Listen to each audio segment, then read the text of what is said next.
Hi, everybody, and welcome to what I believe is episode 7 of the Inner Strength Empowerment Hour. We are recording this on Zoom because Facebook was not cooperating today. This happened to us once before when Zoom wasn't cooperating, and now it's Facebook. So tech issues are my favorite, said no one ever. So today we are going to talk about victim mode, and I am sad that this doesn't get live streamed because it is such an important message. So I am grateful to anyone who took the time to listen to or watch this replay because getting this right is really crucial in your journey. I wanted to tell a story that I told when, actually at the beginning of this year, which seems like many, many years ago. But I had an experience that really hit home for me a long, long time ago about victim mode. And I told a really, heartbreaking story of how I was engaged to someone. I was in my 20s. And he, he was Catholic.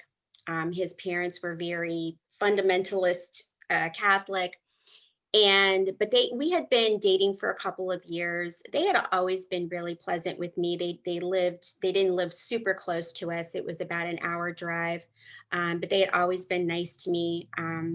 And I was on the pill, but I got pregnant. And so that was a complete surprise to us. And my boyfriend was pretty shocked about it, as was I. But we, were decided that, yeah, we're going to make the best of this. We're going to, have a baby. This is going to be great. We decided to get engaged. But when he said that, I'm gonna take you to talk to my parents, but no matter what they say to you, don't respond to them. And I was really confused about what that might mean. But he made me swear. And so I did that. And so when we got there, we told them.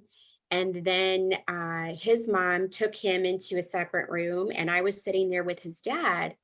And I was 6 weeks pregnant at the time. And his dad said, listen, I want you to know that we have never liked you. We're not happy about this. We don't support this. And we don't want you as part of our family. And so obviously that was like just a kick in the gut to me. I was just shocked. And I remembered very clearly what he had said to me, my boyfriend at the time, that I should not respond. And so I didn't say anything. I actually didn't know what to say. And so a few weeks went by, and I started, they actually disowned him at that point and told him if he continued with our relationship that they would never see him again. So he was devastated. And a few weeks later, I had a miscarriage. And they, in the hospital, they told me actually that the baby had been dead for a few weeks, and that, sometimes that happens, that it doesn't get expelled right away. So anyone who's had a miscarriage knows what I'm talking about, probably. And I was just so convinced that that incident at their house was what caused that, because it happened at that same time. And what happened after that, after they found out that I had a miscarriage, they reached out to him and wanted him to come back into the family and, leave me, obviously. And he didn't know what to do, so he didn't do anything. And I ended up kicking him out and just saying, like, this is just an awful situation. So I went to a therapist. I was obviously really upset. And I could not believe that anyone would treat me that way, not him, not his parents. Like, it was just this unbelievable cruelty in my mind. And so the therapist, I tell her, you know, the story of our relationship and I tell her what happened. And I'm really looking for some sympathy, right? Like somebody to be like, wow, what assholes. Like, I can't believe, you know, yeah, I totally understand how you feel. She listens and she says, well, you can't really blame them because, you know, they've always been this way and you just signed up for this. And as she went on her little rant about this, she mentioned things that I had told her about our relationship for the 2 years leading up to that, um, mostly on my boyfriend's part, you know, the stuff that he had done. And she said, you know, when people show you who they really are and you continue to sign up for this behavior, this is what you're going to get. You can't blame them for being who they are. You blame yourself for signing up for this. And so obviously I was furious and hated her guts. I was like, I couldn't believe that on top of everything else, now I have this therapist trying to blame me for all of this. I was just so angry. But and I never went back to see her, to be honest. I just was like, how dare you? But then when I had a chance to think about it, she was right. Like, so there were things leading up to that. I never should have gotten into that situation with him. I never should have been dating him for as long as I did to begin with. And there was tons of red flags there, and I just kept going. And so then when this thing happened that wasn't as shocking as I tried to pretend it was, um, I was like, you know, so uh, furious and you know, well, I never. But she was like, you saw this coming. You just didn't want to admit it. And so that was my first introduction into uh, getting out of victimhood. Because once I realized that this is not, no, I have put my well-being in someone else's hands. I have said that as long as, you know, like if these people treat me badly, this is ruining my life. So not only have I had this miscarriage, but I've also had these people being awful to me.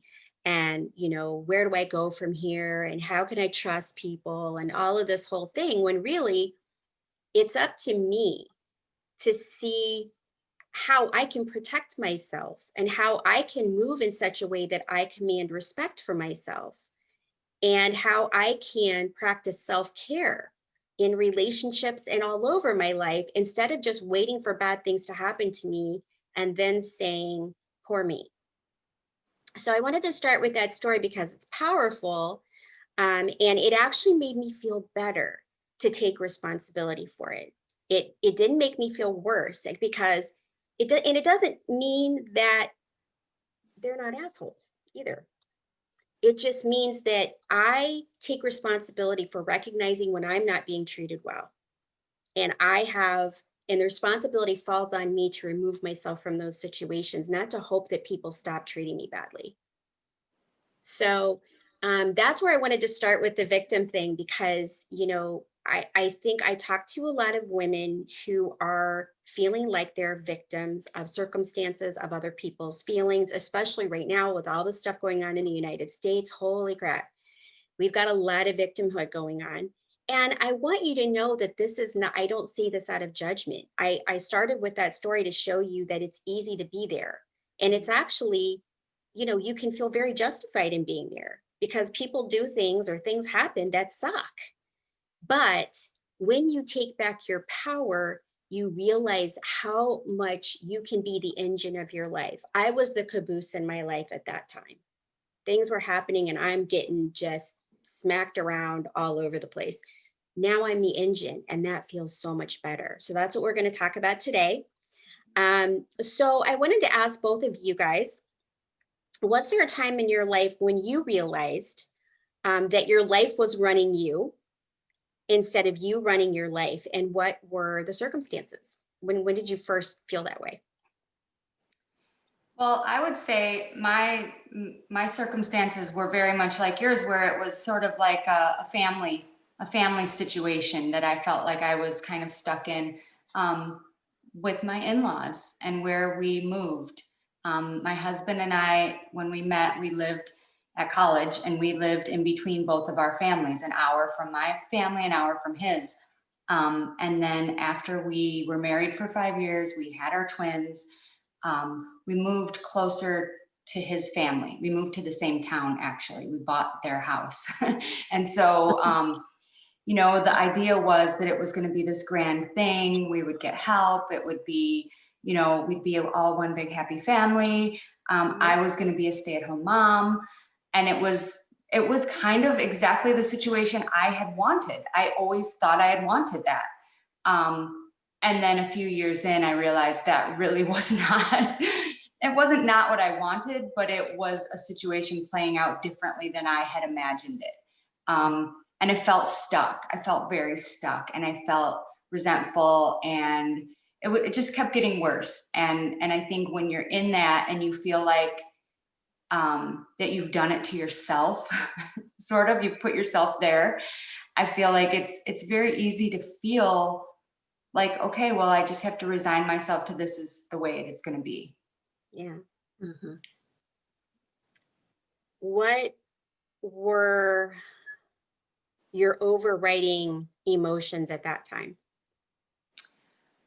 I was angry. I was really angry because it wasn't what I wanted. It wasn't geographically where I wanted to be living. It was pretty much Chicago, and I'm not a city girl. So that was weighing on me. It was, the people there, I loved my South Side friends and family, but that wasn't my culture. There's a specific culture with the South Side of Chicago.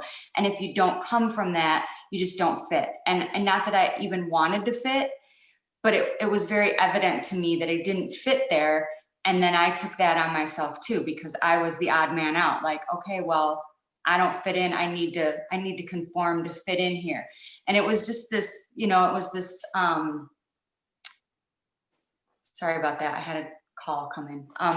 It was just this vicious cycle of me trying to either fit in or do my own thing, but then that didn't work either. So, let me try to fit in a little more. And I just felt resentful overall, I Yeah. think. Yeah. Did you realize how you felt at the time? Or were you just sort of every day you're just doing it and you're not really checking in with yourself?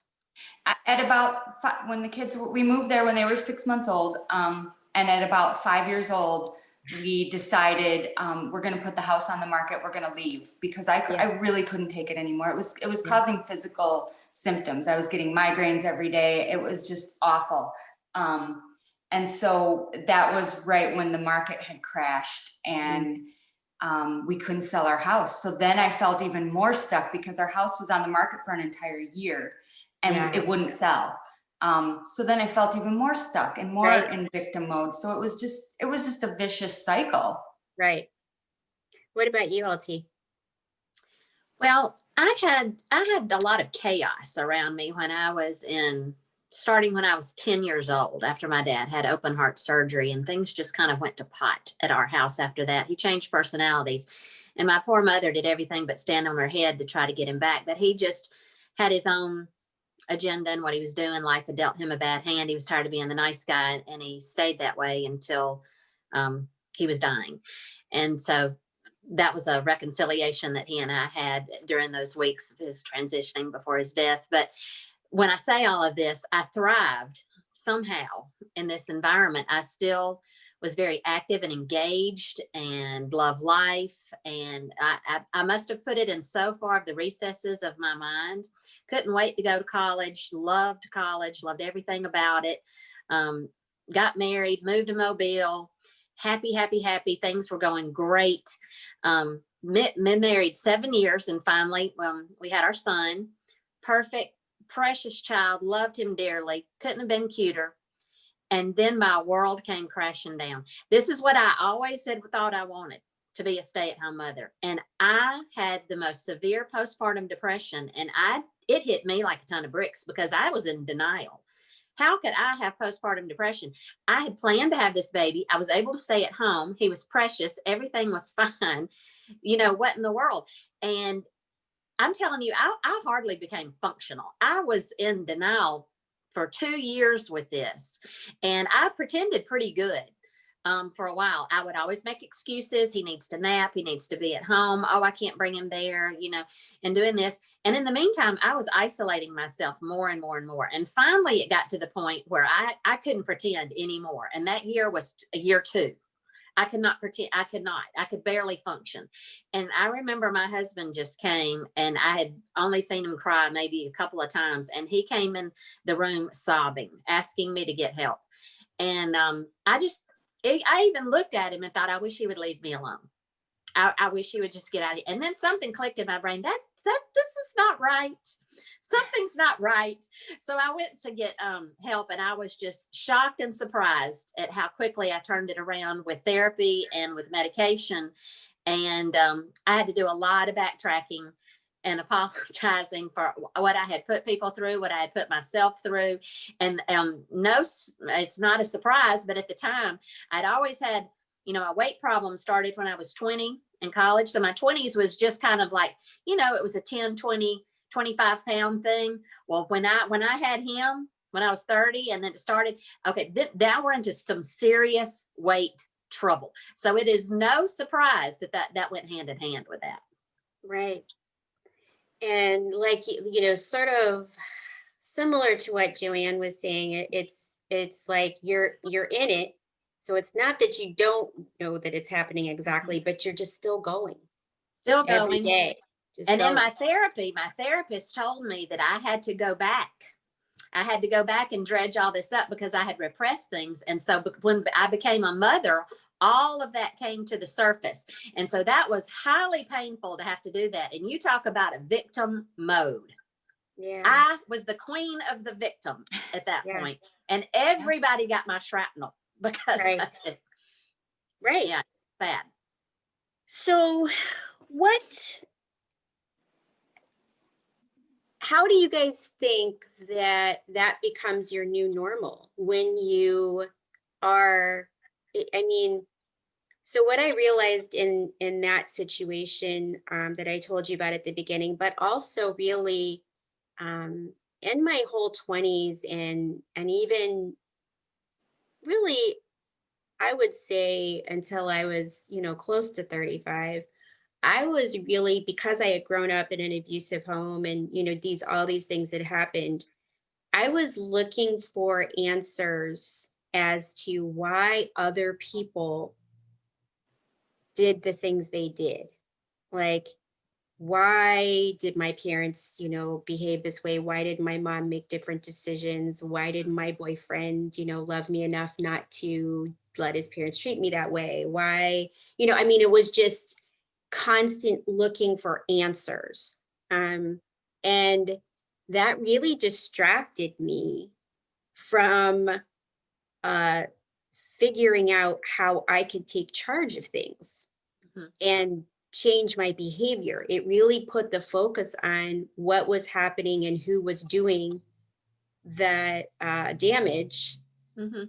So is that something that you guys can relate to? Like, how do we get this? That to me just became, this is just my life. This is how it is. You make the best of it, things happen, like, so I don't know. What do you guys have to say about that? Well, I can relate to that, but I also feel like LT, that's when the weight started to really come on, is when you're in that situation and you just feel hopeless or whatever the feelings are that go along with that. My weight really started to creep up. And when you feel bad about yourself and you're physically in pain, I think a lot of that trying to figure out what's wrong with the situation just comes out as being snappy, being angry. You're always the crazy one. You're always the, what's wrong with me? Like, everybody's looking at you like you have two heads when you're going, how can you people live like this? But I didn't have solutions. And because I'm by nature, I'm a rule follower. So, and a people pleaser. And so that was always in conflict, with, I wanted to follow the rules. I want whatever the rules were. And that's why I'm glad we read Glennon Doyle's book, because man, that blew me out of the water when she's like, think about all the things, you know, that you were always brought up to think you wanted, and are those the things you really wanted? And that, you know, that moment blew me out of the water. But I think it's a conflict. It is, yeah, I was always like that too. I think when you grow up, because you grew up in a pretty messed up environment as well. And I was always looking for, what are the rules to make this work? Right. There's something that is not happening the right way here. Yeah. And so you're always like looking for that. It's like a Rubik's Cube, you know, you're like, how can I make this work? Because I felt like I didn't grow up with the proper tools. Right. To figure it out. And so I'm always like, there's, you know, so it's not that I was not working on myself. It's just that I felt like I was at the mercy of my circumstances. Exactly. I mean, I when I decided I was gonna, and my husband and I decided together, I was gonna be a stay-at-home mom, and do this. And so I made that my full-time job. That was my mission. I even went out of town with other groups of women to parenting conferences to learn how to be a better parent and a better wife and serve everyone around me. And no, that just made me go deeper into how resentful I was becoming. Well, okay, so I have to interject here and say that with my ex-husband, that you know, again, a circumstance when the market crashed, he was self-employed and his business tanked, and so he had to get a paying position, and he decided to get it at as a professor at a Christian university. And because we had to move, I did not want to do it. We were really happy where we were, but he went ahead and accepted the position without even consulting with me. And so we moved. And so when we moved there, they're like, they had a welcome thing for, you know, women. And I went to that to try to get to know some people. And they said, okay, so what we want you guys to do is everybody stand up and says what your husband does for a living. And I was like, what has happened here? Like, how did I get in this spot where the only thing that matters about me is what my husband does for a living? I mean, it just was this really surreal moment for me where I was like, yeah, something in this picture is not right. And that's what it was. I was I was in an advertising agency, and I was around creative, fun, energetic people, always laughing. And I went from that to being a stay-at-home mom. And it is what I said that I wanted. And we agreed on that together. It just wasn't what I expected. And of course, this postpartum threw me for a loop. And I had a therapist tell me one time, you really ruminate a lot. And that's what I did. I ruminated, and it became like it was just happening.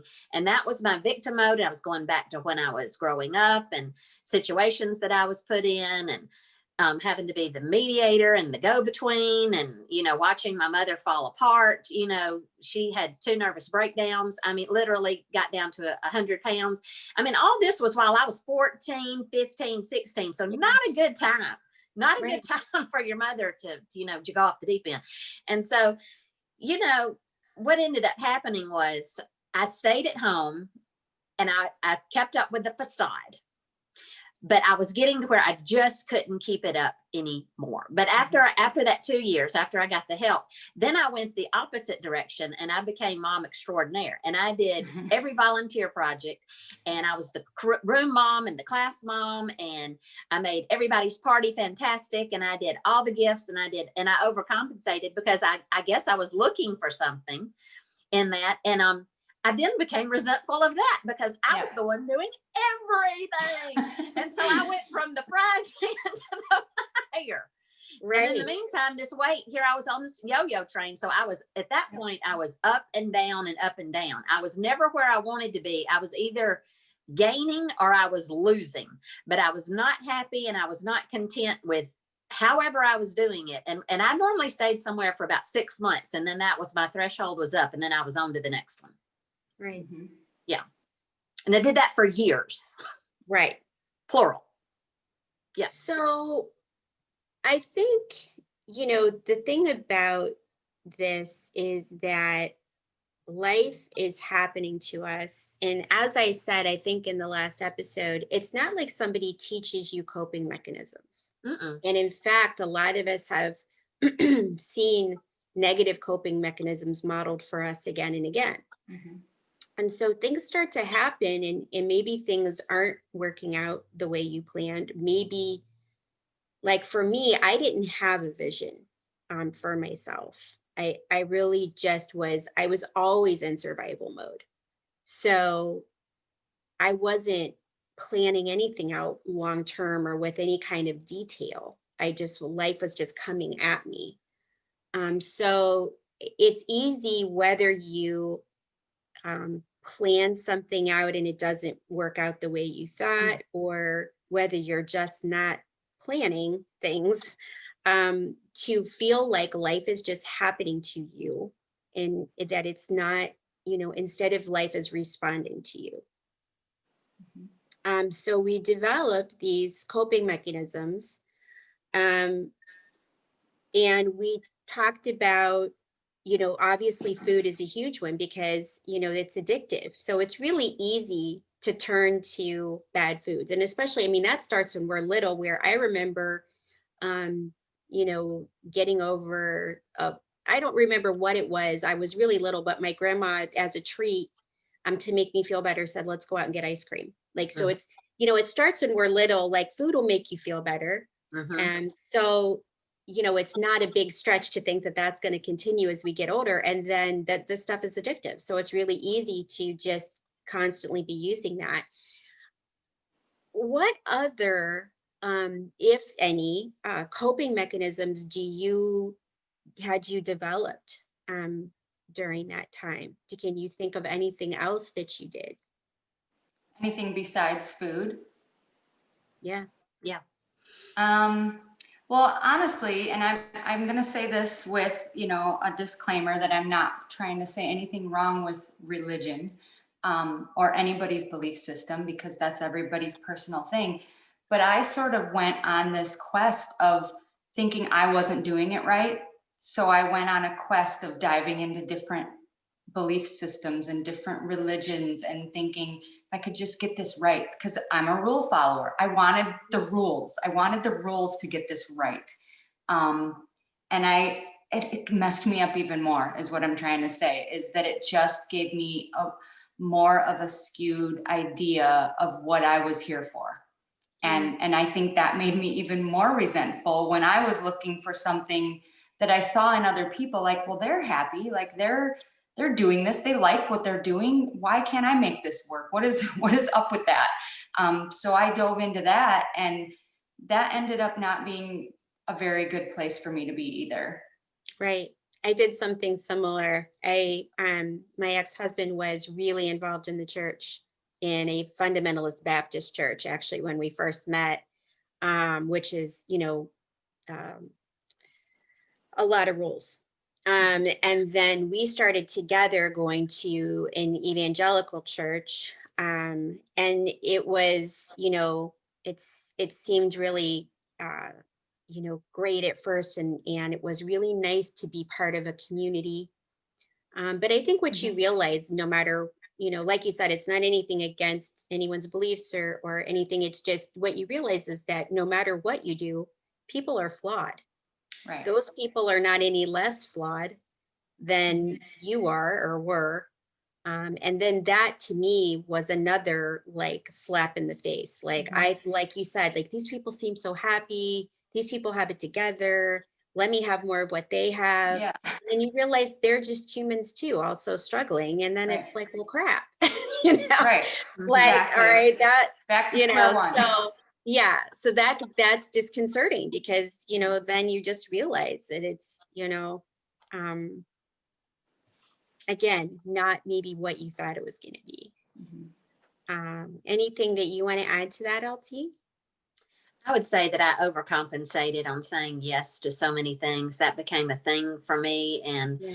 I didn't want to disappoint anybody. And I really strung myself out. And I'm a believer and a Christian. And I jumped in with all of my church. And while I love my church as much as I can, I felt like that I was just being asked to do too much.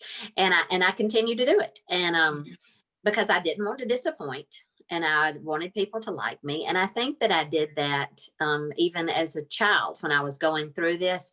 I always didn't want to rock the boat. I always wanted the pat on the back and the, to look good, to act good, to have the good grades.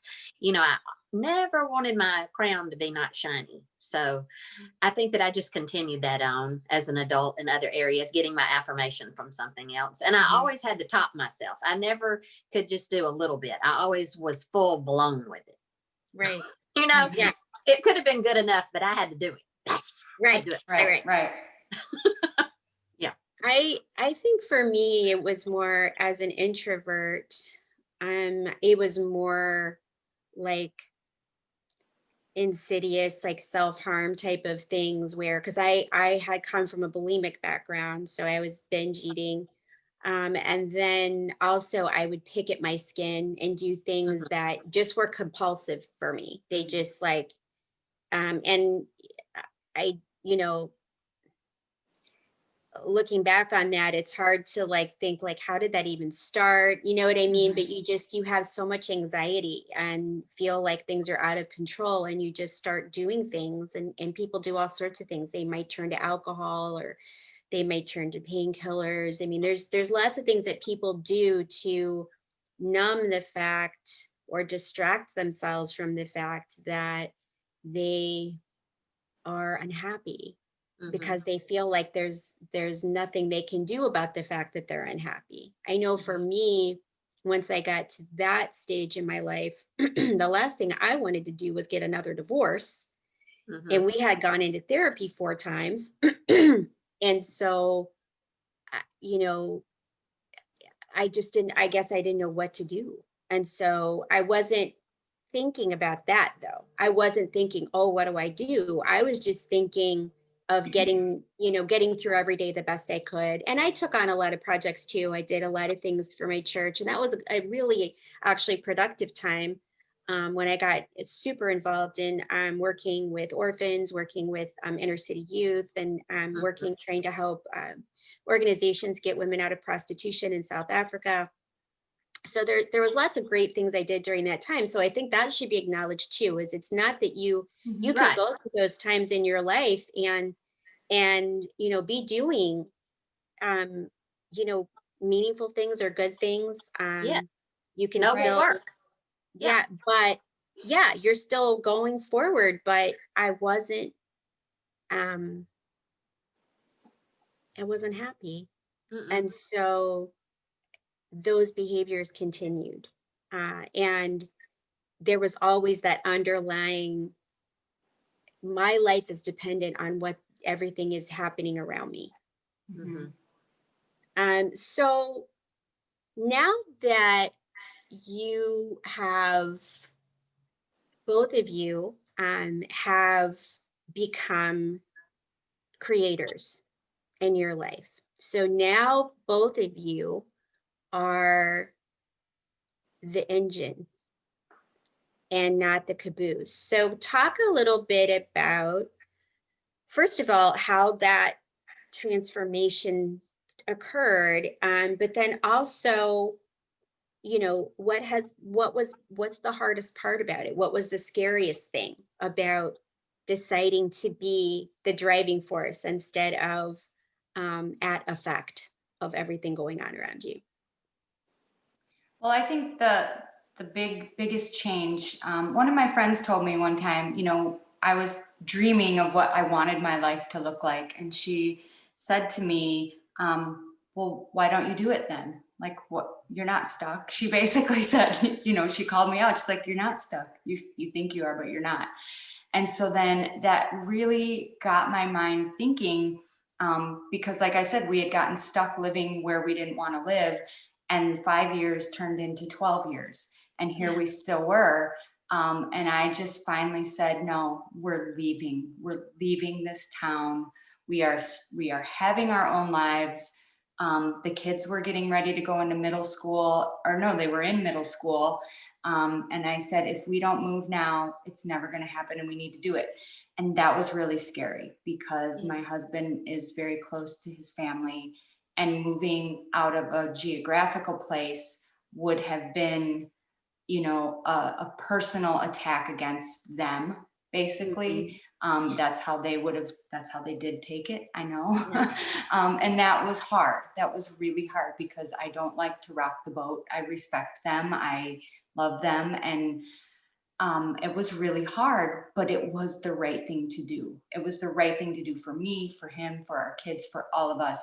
And in doing that, that opened the door to me being able to say yes to other things that I actually wanted, and not just the commitments of what we were stuck in before. And it was really terrifying, but I think that's even what allowed me to join the program, your program, because I would have never done that before. I would have never had the guts to do something like that. And so, we moved, that was going well, but I was still feeling unhappy because I just didn't have myself right yet.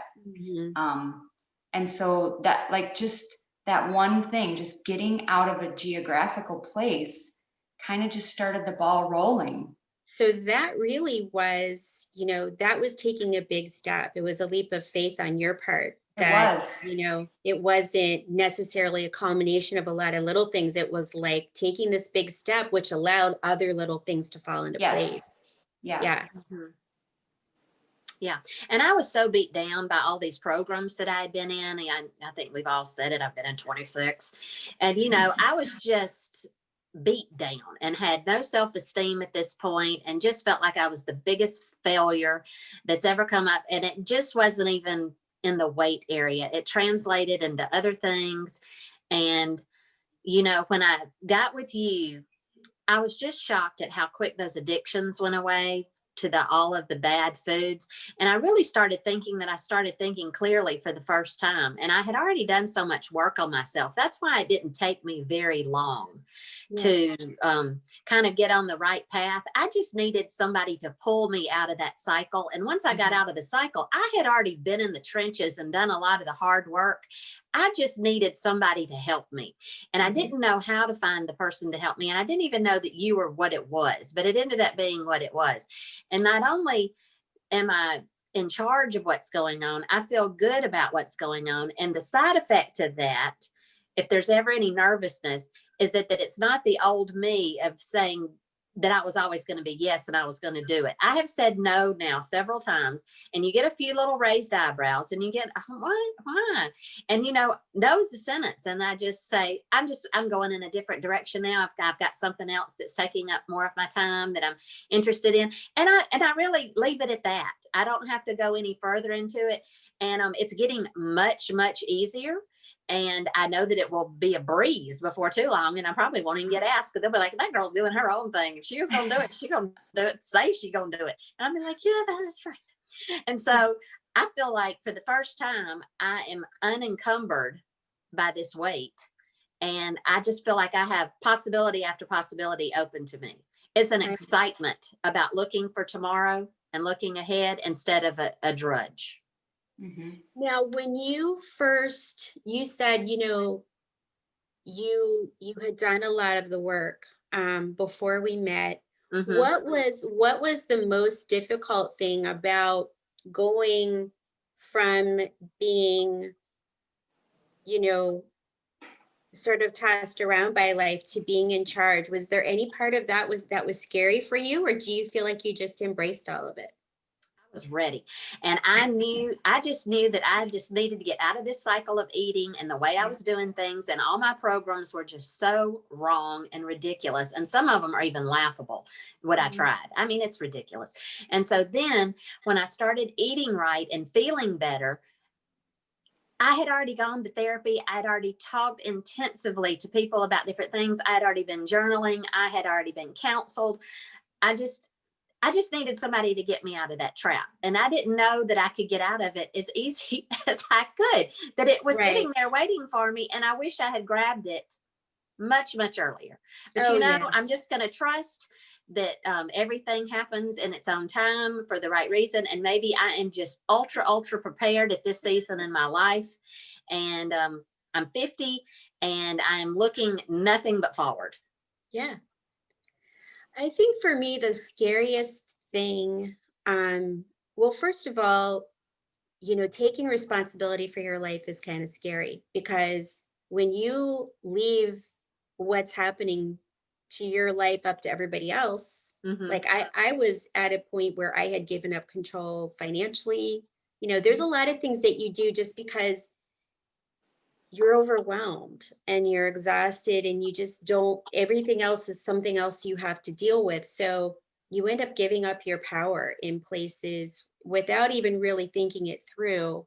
Mm-hmm. And so I had definitely gotten to that point. The scariest part for me was setting boundaries with people that I had, my family and other people in my life that were taking advantage of me, that Mm-hmm. were abusive to me, that were definitely not on my side, definitely not rooting for me, didn't have a vested interest in my success. But I had spent years and years around those people. And so setting boundaries with them was terrifying to me. And I remember the first time that I set a hard boundary with my mom about how she could treat me. I honestly felt like I was going to vomit because I was so scared to do it. And I was like 40. Yeah. So those are the things that were the hardest for me. But as you guys have experienced yourself, once you start setting boundaries, it's really scary at first, and then it becomes addictive. You're like, where else can I set a boundary? I'm going to set one over here. I'm like, now I'm like the boundary queen. Right. I wake up every morning like, where can I set a boundary today? Right. Come on, let me find one. Yeah. Because when you do that, in the beginning, it's really scary to set boundaries or to even understand what boundaries are. That's scary to even know that they exist and that you are in control of them, because when you've given up all your control, it's kind of a little bit scary. Even though I'm a control freak, it's scary to think that I can have control and actually make something positive out of it instead of something negative out of it. Well, but also when you're taking responsibility for your life, then if you fail, it's on you. Right. Yep. That's the other thing, is you can't really blame it on anyone. And so that is, I think, one of the reasons why people don't take charge, because they're just not comfortable. Like they don't want to put themselves out there, like, because then if they fail, they can always blame it on somebody else. Whereas if you put yourself out there, like, I'm in charge, if you mess up, you got to own it. Right. But if you succeed, you can own that too. And that's what moves you forward. And that's why every day when I wake up, I'm like, if I set another boundary in a healthy way, that opens up more opportunities for me to align with my most authentic life and self. Right. Yeah. And I will say this, because we were talking about an impetus to what made me be like this and want to change. When my dad died a little over a year ago, there was a lot of reconciliation during that time period of his death. He was down for about 10 weeks before he actually died. And my mother just had a health crisis and was not available. And I'm an only child. So I was the primary person checking on him and taking care of him. And there was a lot of forgiveness on my part during that time. And I think that by doing that, I was able to move forward. And so that's why when I found you, I was kind of in a different place, because he and I had come to a reconciliation before his death. Yeah. And it really made a big difference. Yeah. I think the two things I would say about that are if you do have people in your life that you can do that with, it is impactful. It was very helpful. Yeah. I think that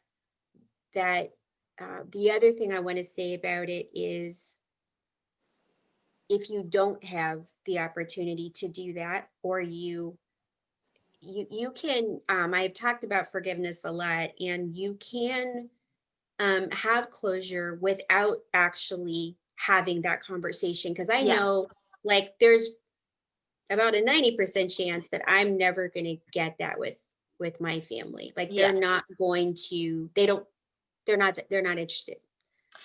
Yeah. So Well, I that's, didn't think I was either. I never in a million years thought I was going to get that. And I was shocked that right. I got I it. mean, you don't know. But And I was I guess receptive to it. I was what I receptive want to to it. say, yeah, absolutely, absolutely. But I guess I just want to say to anybody listening who feels like, I know there are a lot of people who are like, Yeah. I'm never going to get an apology. I'm never going to Right. get any recognition. I'm never going to get an acknowledgement. And You may not. I also want to say that's okay, And it's because okay. It's you okay. you can have closure without that. Mm-hmm. And And that's so, what I thought I was going to do. But I yeah, got the opposite. So I was receptive. And yeah, I had never seen my dad cry, not one time in his life. And he cried every time I walked in the door and every time I left the door. And it was really pitiful. But anyway, I say that to say I was going to have closure on my own. yeah. I just got that as a gift and I'm thankful for it. Oh, absolutely. Yeah. And there's, it's just like when my grandma passed, like that was so impactful for me in my Mm-hmm. personal growth. Yeah. I, there was no closure there. She had Alzheimer's. So Mm-hmm. that's one of the heartbreaking things, is that they're not there for you to Right. have any closure with. Right. Right. But there was something about that made me, it sort of was a smack in the face, like, snap out of it. Yeah. This is it. Yeah. This is the It life was. you have. And it was just a very few months after that I found you. Yeah. I do Mm-hmm. think you have these things in your life that get you in a place where you're able to see open doors, Yeah. you know. I was ready. Yeah. So, we're going to wrap this up asking, how is it different now? When you look back on where you were before, when you were in a place where you felt like you were sort of the victim of a lot of things that were going on, or people or whatever, versus how you feel now, and what kind of coping mechanisms you have now. Like, how are things different now? Mm-hmm. I just feel like I don't have to have coping mechanisms because I'm living in my true authenticity. I'm living for who I am, and I'm not trying to fit anybody's mold anymore. And I think that's what was making me feel so in that victim mode, is I was just trying to be what everybody else wanted me to be. And you got to stop doing that, because you're not going to be all those other things ever. So just wake up and know that you're not going to be what everybody else expects you to be, because you can never fulfill that. You have to Right. be who you are. And I wake up every day fine with that now. I don't have any conflict about that. And the coping mechanisms, I don't need them anymore. Mm-hmm. Right. I'm exactly the same way. I'm unencumbered by it. Mm-hmm. I don't need a coping mechanism. I do my own thing with my exercise. I don't even think I do that as a coping mechanism. I just love to do it. I'm eating right. I love the way that I'm feeling. I'm unapologetic about things. Mm-hmm.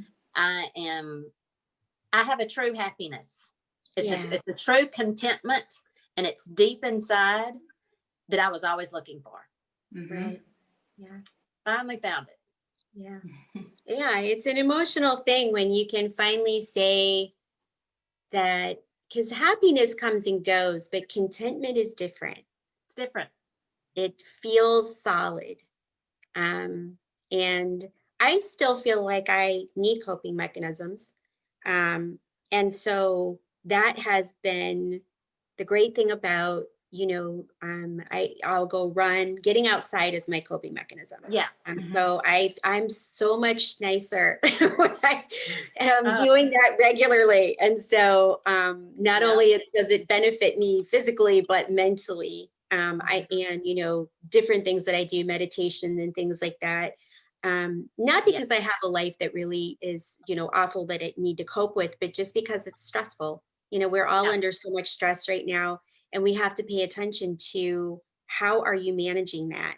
And are you managing it in ways that your coping mechanisms are actually making things worse, which is what's happening to a lot of people. And then you need coping mechanisms to deal with your coping mechanisms.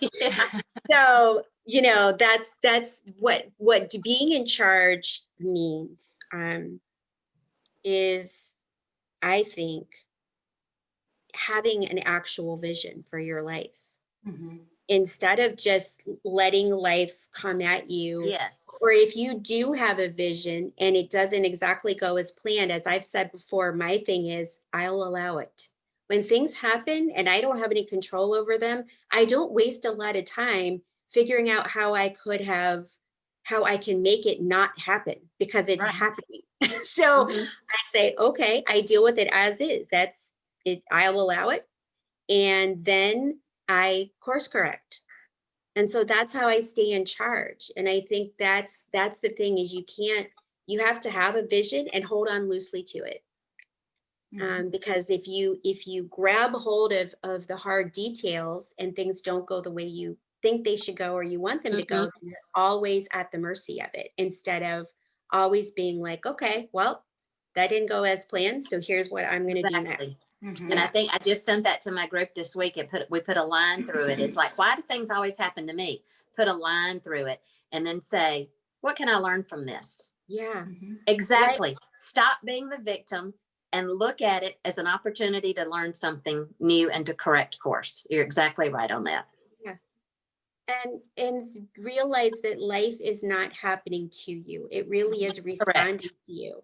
I made a lot of, just bringing this full circle back to that first story, I brought a lot of that on myself. I can't, those guys were assholes, but guess what? I did sign up for it. So like realizing that life that didn't just happen to me, that responded to my choices. Right. And so there is a part, it's sobering when you realize you're not making great choices, but it gives you the opportunity to course correct. That's right. And take charge. Yeah. So thank you guys for being so honest and open as usual about this. This is an important topic because it is what holds women back. And as soon as they start taking charge, as you guys have seen in your lives and you've seen in the lives of the women that we work with, it's transformational. It is. We do start to see that light come on with people, and that's exciting. Well, let me just say, to finish this up, happy birthday to you. I'm coming to you from the loveliest village on the plain, Auburn University, home of the Auburn Tigers, War Eagle. I'm in my son's apartment. That's why my background is different. So the rest of the story is this little boy is 21 years old, thriving and happy. We're here on his campus today, and my daughter are about to go to a campus tour. So all is well in the world of LT. So thank you very much for everything you've done to help contribute to that. Well, I'm so proud of you, and I'm so happy for you. Because looking back on when we first talked, I know that this has been a big journey for you, and just see how far you've come in a short amount of time, both of you. The transformation is just unbelievable. So I'm so happy to have both of you in my life, and I appreciate you both so much, and I appreciate your honesty. We do. Yes. Thank you. All right, War Eagle, let's go get this tour done.